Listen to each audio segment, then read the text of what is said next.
뉴욕주에서도 한글날 제정을 위해 한글날 제정추진위원회가 결성됐습니다. 뉴저지 한인상록회가 차기 회장 선거에 단독 입후보한 차명자 이사장을 신임 회장으로 만장일치로 인준했습니다. 지난 주말 타임스퀘어 지역을 대상으로 폭발물 협박이 신고됐습니다. 신빙성이 없는 것으로 조사됐지만 타임스퀘어 일대 경계가 강화됐습니다. 도널드 트럼프 행정부가 비移민 비자 자격 요건을 대폭 강화하는 규정을 추진하고 있습니다. 경기 침체 우려, 미중 무역 분쟁 등의 여파로 성인 2명 중 1명은 지출을 줄이고 있다는 조사 결과가 나왔습니다. 이상은 이 시각 주요 뉴스입니다. 시청자 여러분 안녕하십니까? KBN 뉴스입니다. 뉴욕주에서도 한글날 제정을 위해 한글날 제정추진위원회가 결성됐습니다. 한인사회 차원에서도 적극적으로 각종 방안들을 추진하겠다는 계획입니다. 뉴욕주에서 한글날 제정을 위해 뉴욕주 한글날 제정추진위원회가 결성돼 지난 24일 맨하튼에서 제1차 모임을 가졌습니다. 이날 제1차 모임에서는 효과적인 사업 추진을 위해 뉴욕 한인회 찰스윤 회장, 미주 한국어재단 이선근 회장, 재미한국학교 동북부협의회 김혜성 회장을 공동위원장으로 선출했습니다. 또 AP 한국어 과목 추진위원회 이광호 회장을 간사로 캘리포니아 주의회에서 한글날 제정을 채택하는 데 주역을 맡았던 박동우 보좌관을 자문위원으로 선출했습니다. 모임 참석자들은 첫 사업으로 뉴욕주 한글날 제정 발의안을 만들고 뉴욕 한인사회에 뉴욕주 한글날 제정 발의안 지지를 부탁하는 홍보와 함께 지지 서명 운동도 벌일 계획입니다. 또 오는 2020년 한글날 이전에 뉴욕주 의회에서 한글날 제정 결의안이 채택되도록 하고 뉴욕에서도 더 뜻깊은 한글날 기념 행사가 열리도록 하겠다는 계획을 밝혔습니다.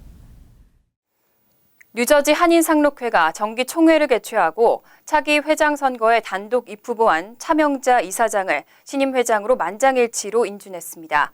신임 차명자 회장은 상록회 발전과 화합을 위해 최선을 다하겠다고 밝혔습니다. 보도에 임동규 기자입니다.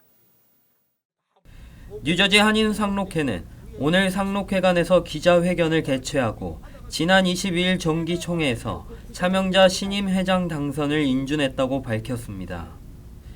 신임 차명자 회장은 실버 세대가 증가하고 있는 때에 중요한 역할을 맡게 돼 책임이 무겁다며 상록회 발전과 회원 상호 간의 화합을 위해 노력하겠다고 밝혔습니다.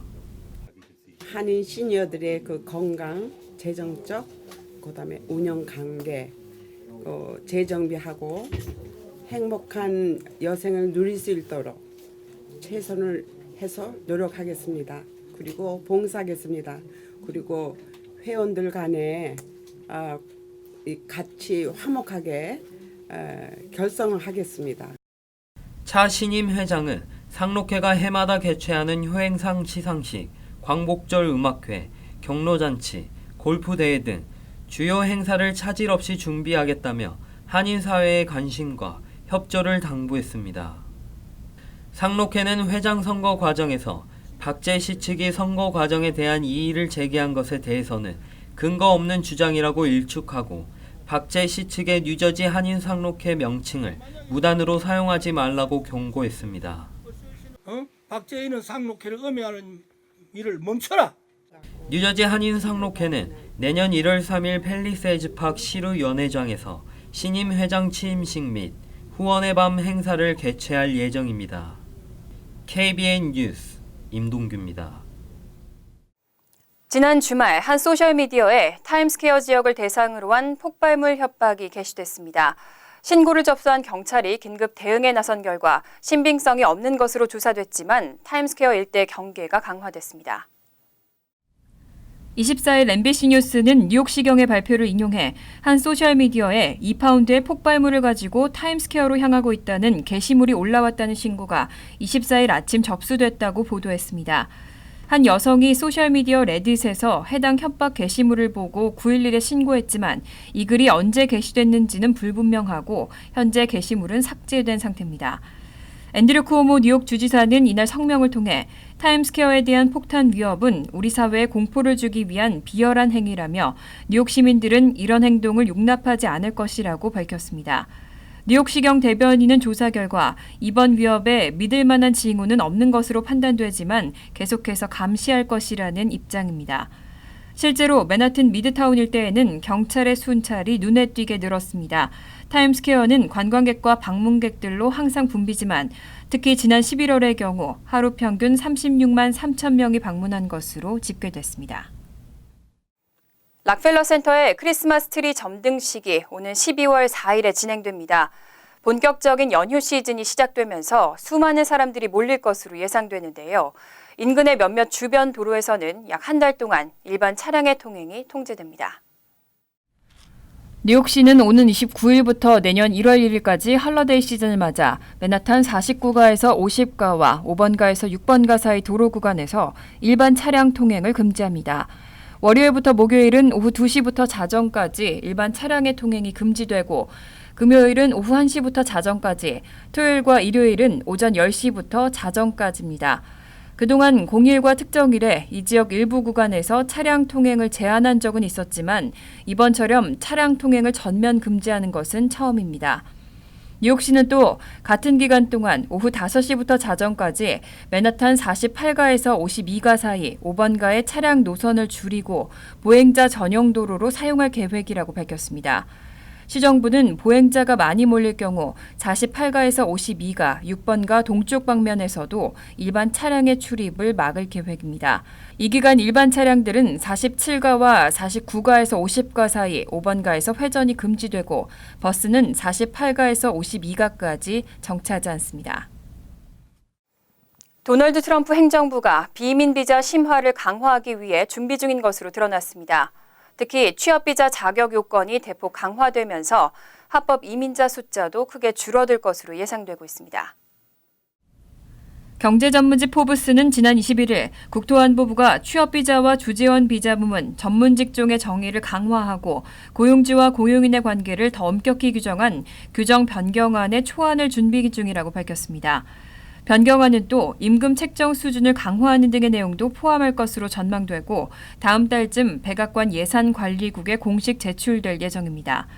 지난해부터 진행된 취업비자 소지자의 배우자에 대해 취업 허가 규정 폐지를 지속시키는 규정 변경안도 내년 4월 백악관 예산관리국에 공식적으로 제출됩니다.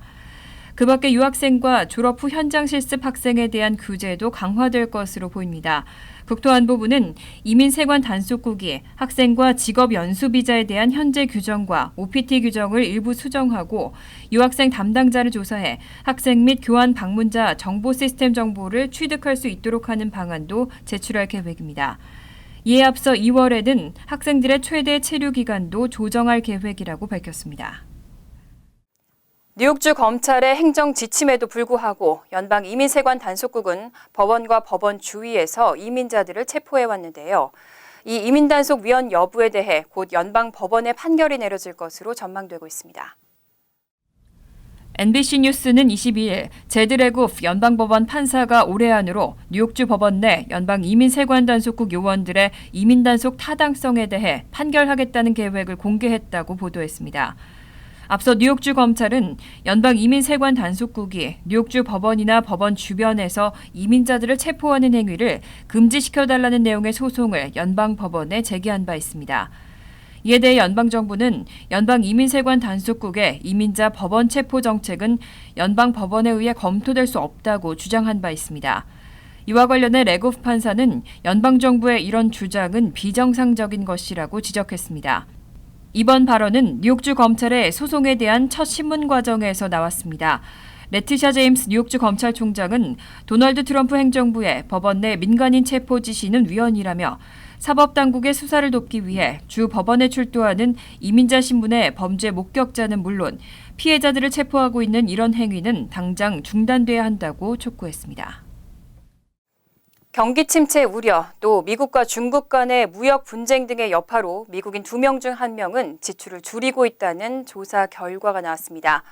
연말 쇼핑 시즌 지출을 줄이겠다고 대답한 응답자도 49%에 달했습니다. 글로벌 유통분석업체인 인텔리전스 노드가 지난달 21일부터 27일까지 미성인 1,000명을 조사한 결과 51%는 경기 침체 가능성에 대비해 지출을 줄이고 있는 것으로 나타났습니다. 이어 경기 침체에 들어갈 것으로 믿지 않는다는 응답이 26%였고 나머지는 지출 습관에 대해 고민하지 않는다고 답했습니다. 특히 연말 연초 쇼핑 시즌에 지출을 줄일 계획이냐는 질문에는 49%가 그렇다고 답했고 그렇지 않다는 33%, 나머지 17%는 모르겠다고 답했습니다. 이와 관련해 인텔리전스 노드는 경기 침체 전망이 연말 쇼핑 시즌을 앞둔 미국 소비자들에게 경고음을 울리고 있다고 분석했습니다.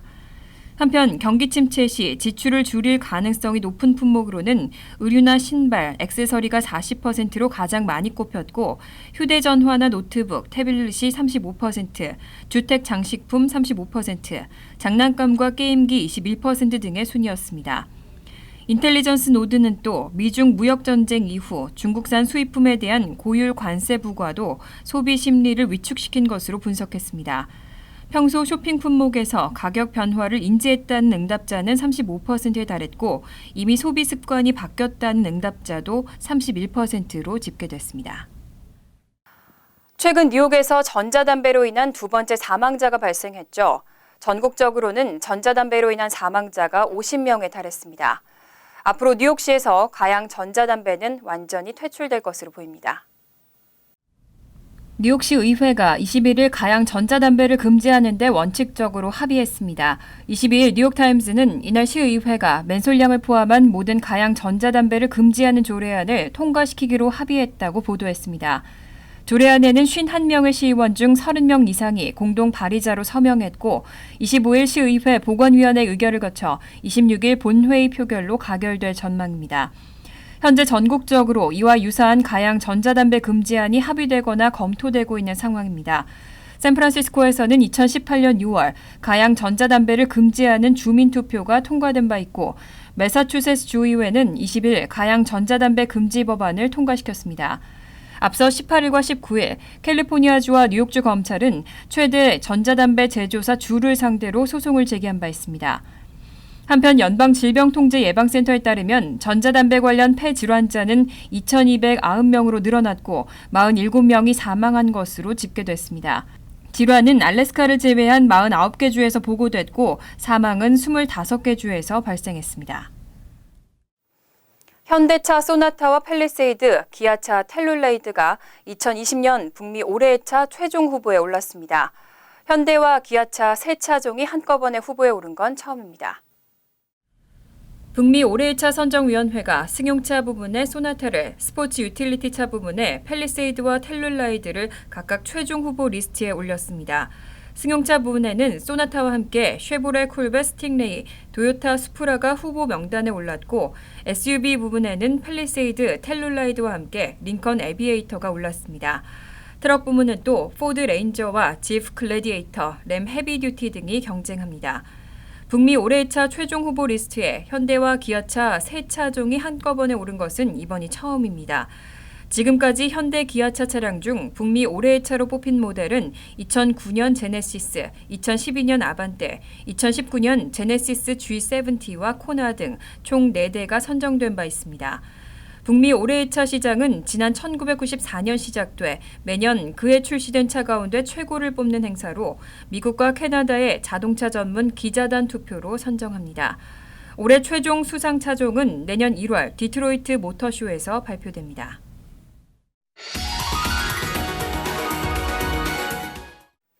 이어서 LA 지역 한인사회 소식입니다. 김현철 통일부 장관이 LA를 방문하고 한반도 평화에 대한 강연회를 열었습니다. 한인들이 대거 참석했는데요. 경색돼 있는 한북미 관계 개선과 경제 협력 방안이 화두였습니다. 여준호 기자입니다. 한반도 평화정책 간담회에서 한인들의 주요 관심사는 남북미 삼각관계였습니다. 경색 국면으로 치닫고 있는 북한과 미국, 그리고 소강 상태의 남북 관계에 대해 김현철 장관은 북미, 남북, 한미 간의 지속적이고 긍정적인 역할을 강조했습니다. 세 개의 양자관계가 있습니다. 북미 관계가 있고 남북 관계가 있고 한미 관계가 있습니다. 세 개가 서로에게 긍정적인 작용을 해야만 문제가 풀립니다. 오늘은 경제협력의 중요성도 언급했습니다. 한반도의 평화는 땅, 경제는 꽃으로 비유하면서 멈춰있는 개성공단과 금강산 관광을 재개할 의지도 내비쳤습니다. 정부는 일관되게 남북 공동선언에 대한 확고한 비행 의지를 지속적으로 밝히면서 그런 것을 재개할 수 있는 조건과 환경, 그리고 이 달라진 상황에 맞는 적절한 방안들을 계속해서 준비를 하고 있다는 점을 말씀드립니다. 특히 북미 이산 가족에 대해 화상 상봉 등 다양한 방식으로 만남의 자리를 추진할 예정이라고 밝혔습니다. 북한에 이제 화상 상봉장을 만들어야 되는데 그런 부분들에 대해서는 한미 간에 문제를 제재 면제 절차를 다 밟았습니다. 그래서 남북 관계만 재개가 되면은 화상 상봉을 할 수 있는 준비는 금방 할 수 있지 않을까라는 생각을 해봅니다. 최근 논란이 되고 있는 북한 선언 강제 송환에 대해선 정치적 입장이 아닌 통상적인 절차에 따른 결정이었다고 덧붙였습니다. 통상적인 절차와 통상적인 의사를 확인하는 방식에 따라서 돌려보냈다라는 말씀을 많이 드리고요. 난민 규약이나 기타 등등의 국제 규범은 일종의 비정치적 살인에 대해서는 보호 대상으로 삼지 않습니다.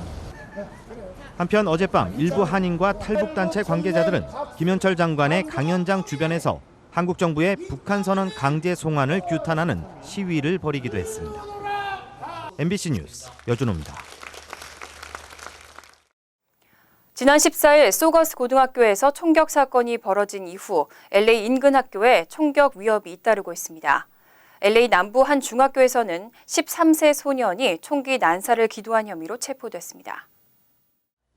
LA 카운티 셰리프국은 오늘 LA 남부 윌로브룩에 있는 애니모메이 제미슨 차터 중학교에서 총기 난사를 시도한 혐의로 13살 재학생을 체포했다고 밝혔습니다. 해당 학생의 자택에서는 AR-15 반자동 소총과 탄환 100여 발, 또 동료 학생과 교사 이름이 적힌 사례 리스트, 학교 캠퍼스 설계 도면 등이 발견됐습니다. 당국은 압수한 소총은 시리얼 번호가 기재돼 있지만 무등록 상태였다고 설명했습니다. 한편 앞서 지난 20일 렌초 쿠카몬가에 있는 엘타로마 고교에서 총격 위협을 가한 15살 학생이 경찰에 체포되면서 학교 내 총격 위협에 대한 학생과 학부모들의 불안이 커지고 있습니다. 간추린 소식입니다. 퀸즈 검찰은 63살 원모 씨가 지난 2004년 11월 1급 가중 무면허 운전과 음주운전 등의 혐의로 경찰에 붙잡혔다 도주한 후 지난 16일 14년 만에 체포됐다고 밝혔습니다.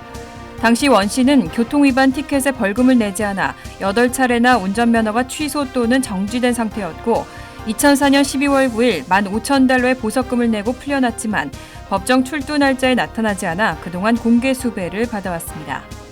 29대 뉴욕 한인 드라이클리너스 협회장에 정인영 현 이사장이 선출됐습니다. 뉴욕 한인 드라이클리너스 협회는 20일 총회 및 이사회를 열고 단독 출마한 정인영 이사장을 신임 회장의 만장일치로 추대했다고 밝혔습니다. 정인영 신임 회장은 퍼크 기기의 교체 시기가 1년밖에 안 남은 중요한 시기에 회장을 맡게 돼 책임이 무겁다며 세탁인들의 권익을 위해 열심히 뛰겠다고 각오를 밝혔습니다.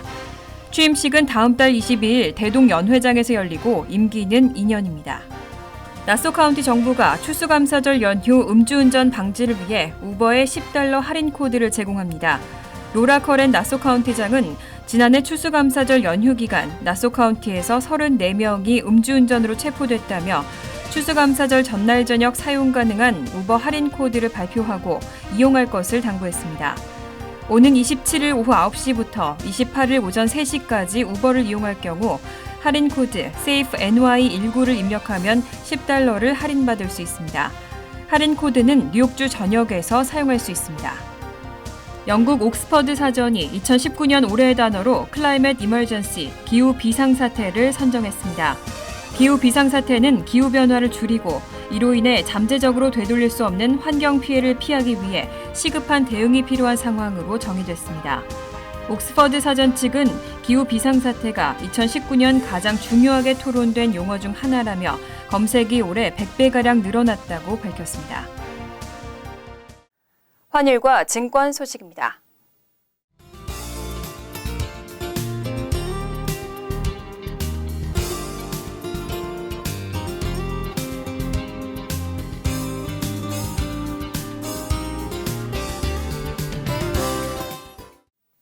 이어서 날씨입니다. 화요일은 대체로 화창하겠습니다. 낮 최고 기온은 58도, 섭씨 14도, 밤 최저 기온은 45도, 섭씨 7도로 예상됩니다. 수요일은 흐린 가운데 오후 한때 소나기 오는 곳이 있겠습니다. 목요일은 가끔 구름이 많고 바람이 불겠습니다. 이상으로 KBN 뉴스를 마칩니다. KBN과 함께 즐거운 저녁 되시기 바랍니다.